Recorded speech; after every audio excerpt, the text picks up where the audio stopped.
Bien-aimés dans le Seigneur, bonjour. Bienvenue à cette autre édition d'accompagnement matinal. Et ce matin, nous allons nous entretenir sur le thème « Ne combat pas avec les armes de l'ennemi ».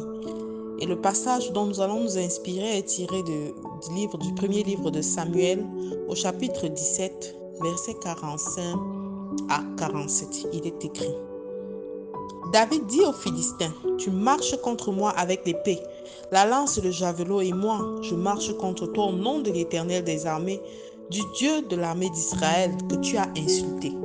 Aujourd'hui, l'Éternel te livrera entre mes mains, je t'abattrai et je te couperai la tête.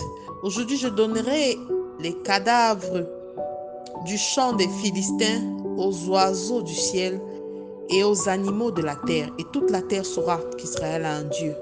Et toute la multitude saura que ce n'est ni par l'épée, ni par la lance que l'Éternel sauve, car la victoire appartient à l'Éternel, et il vous délivre entre nos mains. » Amen. Nous sommes là dans le contexte du combat qui a opposé le gigantesque Goliath au jeune David. David n'était même pas un enfant de guerre, il ne connaissait pas la guerre.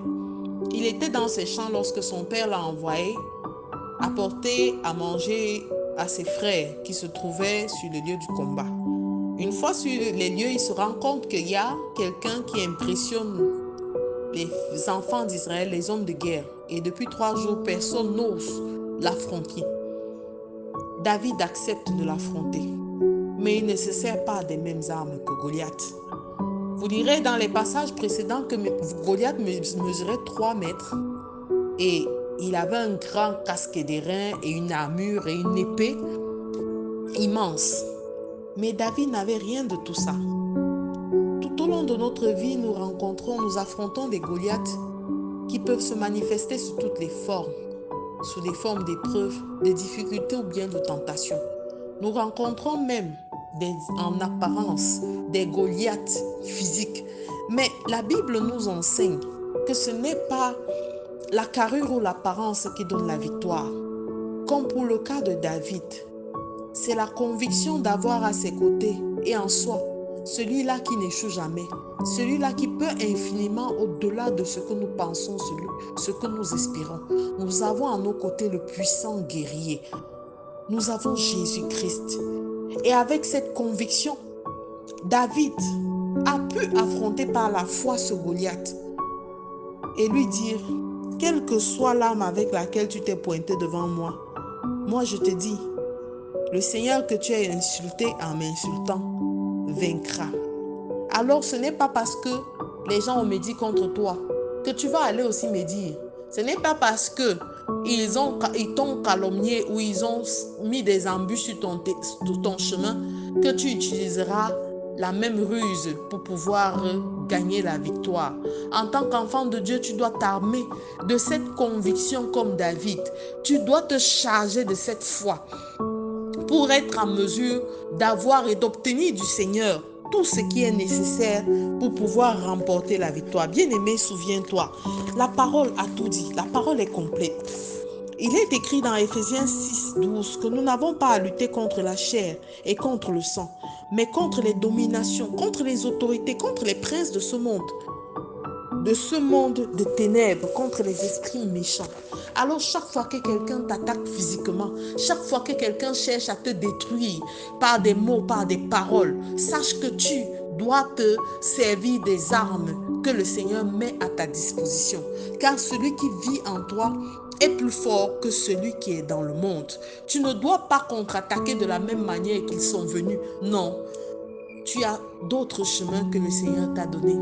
Parce que le Seigneur a mieux que tout ce qu'ils ont mis à disposition.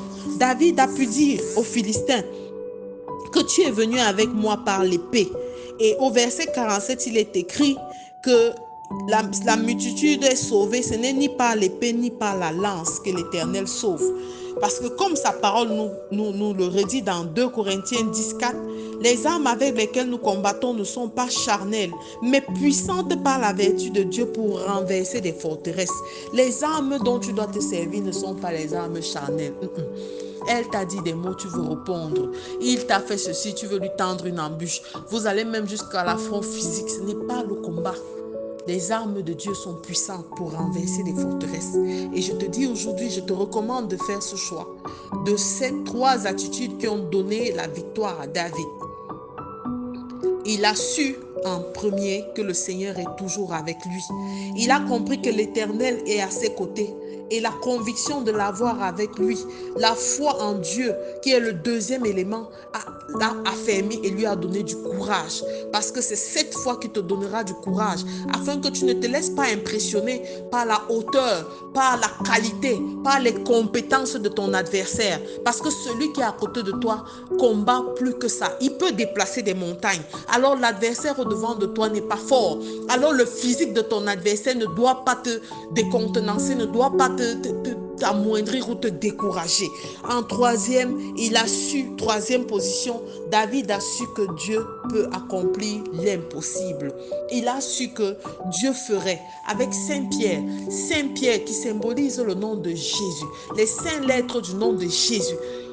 David a pu terrasser le grand Goliath qui est tombé. Ce combat physiquement n'était pas possible. Mais avec Dieu, il était possible. Avec un seul caillou, David a pu tuer Goliath et a obtenu la victoire.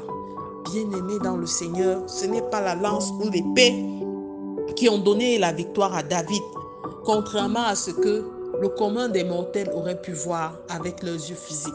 Le Seigneur t'invite à regarder avec le cœur, avec la foi qu'il a mis en toi et de chercher au plus profond de toi la paix afin que tu puisses rebondir, afin que tu puisses avoir les attitudes et les aptitudes nécessaires face à l'attaque de l'ennemi. Si tu es visé, ce n'est pas pour rien. On ne lance pas le caillou sur un arbre qui n'a pas de fruits. Si tu es visé ou combattu, c'est parce que tu portes en toi quelque chose de particulier. Ils ne te combattent pas parce qu'ils vont la prendre, non. Ils te combattent parce qu'ils veulent éteindre ta joie, ils veulent casser ta paix et ils veulent détruire l'harmonie dans laquelle tu vis. Mais toi, parce que tu comprends ça, ne les laisse pas triompher. Continue de vivre dans la joie, car l'Éternel bénit ce cœur joyeux. L'Éternel bénit ce cœur qui se réjouit. L'Éternel bénit cet enfant qui est continuellement reconnaissant. Commence à leur montrer que quel que soit ce qui t'arrive, si c'est la maladie, si c'est des afflictions, tout ça là n'est pas au-dessus de Dieu, parce que ton Dieu t'oblige, ton Dieu te convainc de rester dans la joie. Et c'est parce qu'au travers de cette joie, il te donnera toutes les clés nécessaires pour gagner les combats et triompher des œuvres du mal. Alléluia. Alors, je te recommande de faire cette prière avec moi, Père éternel. Je veux m'attacher à toi. Je crois au plus profond de moi, Seigneur, qu'aucune situation, qu'aucun Goliath, Père éternel, ne peut m'atteindre. Par la puissance de la parole, Seigneur, David a pu déclarer les choses que tu as mises dans son cœur et obtenir la victoire. Seigneur, donne-moi d'utiliser cette bouche afin de pouvoir mettre à nu, afin de pouvoir remporter par ma parole et par la puissance de ton esprit qui vit en moi tous les combats qui sont devant de moi. Je bénis le nom de ton Fils, toi qui m'as racheté. Je bénis le nom de Jésus-Christ, lui sans qui je ne suis rien et je ne vaux rien. Je bénis le nom de mon Seigneur et mon Sauveur, parce qu'il a déjà fait pour moi et il le fera encore. Au nom de Jésus-Christ, nous avons prié. Amen. J'étais la révérende Sonia Antoinette de la Grace Bible Church Yaoundé qui se trouve à Damas, face groupe scolaire bilingue Sainte-Marie.